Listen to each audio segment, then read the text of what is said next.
오늘은 정말 흥미로운, 아니 어찌 보면 좀 미스터리한 기업 이야기를 들고 왔어요. 최근 로봇 테마가 다시 뜨거워지면서 주가가 들썩이고 있는데 딱 그 타이밍에 찬물을 끼얹는 듯한 소식이 들려왔죠. 바로 휴림 로봇 이야기입니다. 제가 데이터를 쭉 뜯어보니 상황이 아주 재밌게 돌아가고 있더군요. 주가는 장중 10% 가까이 급등하고 하루 거래대금만 무려 890억 원이 터졌습니다. 시장에 돈이 미친 듯이 쏠리고 있다는 증거죠. 그런데 바로 그날 최대 주주는 무려 160만 주가 넘는 물량을 시장에 던졌습니다. 보통 이러면 끝물인가? 도망가야 하나? 하고 겁먹기 마련이거든요. 하지만 오늘 제가 분석한 결과는 정반대였습니다. 남들이 공포를 느낄 때 왜 스마트한 투자자들은 오히려 환호하고 있는지 그 반전 드라마를 지금부터 증명해 드리겠습니다. 먼저 숫자가 말해주는 진실부터 파헤쳐 보죠. 여러분, 휴림 로봇의 현재 PER이 얼마인지 아십니까? 무려 543배입니다. 동종 업계 평균이 140배 정도니까 이건 뭐 단순히 비싼 수준을 넘어섰죠. 보수적인 투자자라면 거품이다 라고 손사래를 칠 겁니다. 하지만 여기서 우리는 질문을 바꿔야 해요. 왜 비쌀까?가 아니라 왜 시장은 이 비싼 가격을 기꺼이 지불하고 있을까? 라고요. 기관이나 외국인 같은 큰 손들이 바보가 아닙니다. 그들이 현재 버는 돈의 500배 가치를 쳐주고 있다는 건 지금 당장의 실적이 아니라 가까운 미래에 벌어들일 돈의 규모가 상상을 초월할 것이라는 확신이 있기 때문이죠. 이 543배라는 숫자는 거품이 아니라 시장이 이 기업의 미래 성장성에 부여한 프리미엄 티켓값인 셈입니다. 그렇다면 최대 주주의 매도는 어떻게 해석해야 할까요? 제가 공식 원문을 꼼꼼히 뜯어봤습니다. 지분율이 6%대에서 5%대로 조금 줄긴 했어요. 하지만 여기서 진짜 중요한 키워드는 바로 보고 목적입니다. 여기에 경영권 영향이라는 문구가 명확히 박혀 있습니다. 이게 무슨 뜻이냐? 주식은 좀 팔아서 현금을 챙겼지만 회사를 포기하거나 떠날 생각은 추호도 없다는 겁니다. 여전히 이사 선임이나 정관 변경 같은 핵심 경영권은 꽉 쥐고 가겠다는 거죠. 오히려 주가가 좋을 때 일부 자금을 확보해서 신사업에 재투자하거나 재무 구조를 개선하려는 전략적 선택길 가능성이 높습니다. 개미 투자자들이 대주주가 팔았대 라며 겁먹고 던질 때 진짜 고수들은 이 노이즈 속에 가려진 회사의 펀더멘털에 집중합니다. 과연 대주주가 지분을 팔면서까지 자신감을 보인 그 기술이 무엇인지 이제 본론으로 들어가시죠. 휴림 로봇을 단순히 로봇 조립하는 회사로 보시면 안 됩니다. 제가 주목한 건 바로 테트라 DS V라는 이 녀석입니다. 이미 2022년에 과기부 장관상을 받으면서 기술력은 검증받았는데 최근 기사를 분석해보니 기술 레벨이 완전히 달라졌더군요.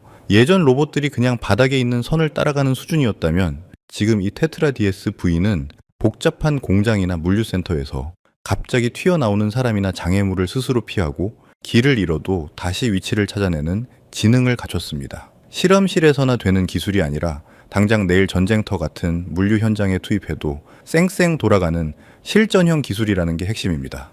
기업들이 지갑을 여는 건 바로 이런 진짜 솔루션이거든요. 더 소름 돋는 건 확장성입니다. 제가 이 기업을 높게 평가하는 진짜 이유이기도 한데요. 이 로봇은 ROS라는 범용 운영체제를 기반으로 만들어졌습니다. 쉽게 말해 스마트폰의 안드로이드 같은 겁니다. 안드로이드가 있으니 갤럭시도 나오고 앱도 수만 개가 나오잖아요. 휴림 로봇의 플랫폼도 똑같습니다. 이 자율주행 바디 위에다가 짐칸을 올리면 물류 로봇, 소독기를 달면 방역 로봇, 모니터를 달면 안내 로봇이 되는 겁니다. 로봇 하나하나를 새로 만드는 게 아니라 무한대로 확장이 가능한 생태계를 구축했다는 것. 이게 바로 PER500배를 정당화하는 폭발적인 성장 잠재력의 실체입니다. 이 기술이 어디로 향하고 있을까요? 제가 조사해본 바로는 단순히 공장에 머물지 않습니다. 병원과 요양시설, 즉 메디컬과 케어 시장을 정조준하고 있습니다. 생각해보세요. 인구는 줄고 고령화는 심해집니다. 병원에서 약을 나르고 요양원에서 어르신들을 케어할 인력이 턱없이 부족해질 텐데 그 빈자리를 누가 채울까요? 바로 휴림 로봇에 테트라 DS V가 들어갈 수밖에 없는 구조입니다. 정부가 사활을 걸고 밀어주는 메가트렌드와 기업의 기술력이 정확하게 만나는 지점이죠. 이건 선택의 문제가 아니라 다가올 수밖에 없는 미래입니다. 최대 주주의 매도, 물론 단기적으로는 주가를 흔들 수 있는 핑계거리가 됩니다. 하지만 우리가 확인했듯이 그건 일시적인 바람일 뿐이고 휴림 로봇이 가진 뿌리는 너무나 튼튼합니다. 시장은 이미 이 기업을 단순 제조사가 아닌 지능형 로봇 플랫폼 기업으로 재평가하고 있습니다. 지금의 높은 변동성은 오히려 확신 있는 투자자들에겐 더 싼 가격에 물량을 모아갈 수 있는 기회가 될 수도 있겠죠. 로봇 산업은 이제 막 개화하는 시장이고 휴림 로봇은 그 맨 앞줄에 서 있으니까요. 차트를 보면서 조금 더 쉽게 설명을 드릴게요. 휴림 로봇은 2006년 상장 이후 1만 원 가격을 돌파하지 못했었습니다. 그런데 22년부터 다른 흐름이 나오기 시작했어요. 지금까지 없었던 대량의 거래량이 포착되었고 지금까지도 역대급 물량이 뒷받침해주고 있죠.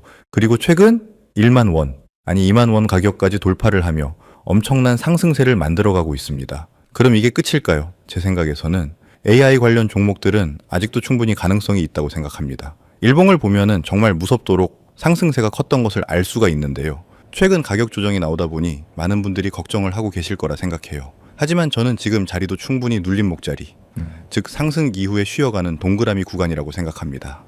한 번 더 상승을 만들기 위한 힘을 모으는 자리라는 거죠. 또한 이 녀석은 12,500원 아래로 세력들의 매집이 확실히 들어있기 때문에 이 자리를 확실히 지켜줄 가능성이 높다고 판단됩니다. 이 말은 12,500원 아래로는 우리가 모아가는 매매 전략도 가능하다는 거죠. 그럼 목표가는 어떨까요? 이 녀석의 지지와 저항 자리를 봤을 때 5,000원 단위로 형성이 돼 있기 때문에 단기적으로는 17,500원, 22,500원, 27,500원 순으로 목표가를 잡고 대응을 하시는 게 가장 바람직하다고 생각합니다. 그런데 여러분, 여기서 끝이 아닙니다. 제가 로봇 산업을 분석하다가 정말 중요한 사실을 하나 더 발견했습니다. 휴림 로봇이 이렇게 성장할 때 반드시 함께 성장할 수밖에 없는 단짝 친구 같은 기업이 하나 더 있더라고요. 로봇이 혼자 돌아다닐 수 없죠. 끊김 없는 통신과 정밀한 제어 부품이 필수적인데 휴림 로봇의 밸류체인에 깊숙이 엮여 있으면서도 아직 주가는 바닥권에 머물러 있는 이 종목.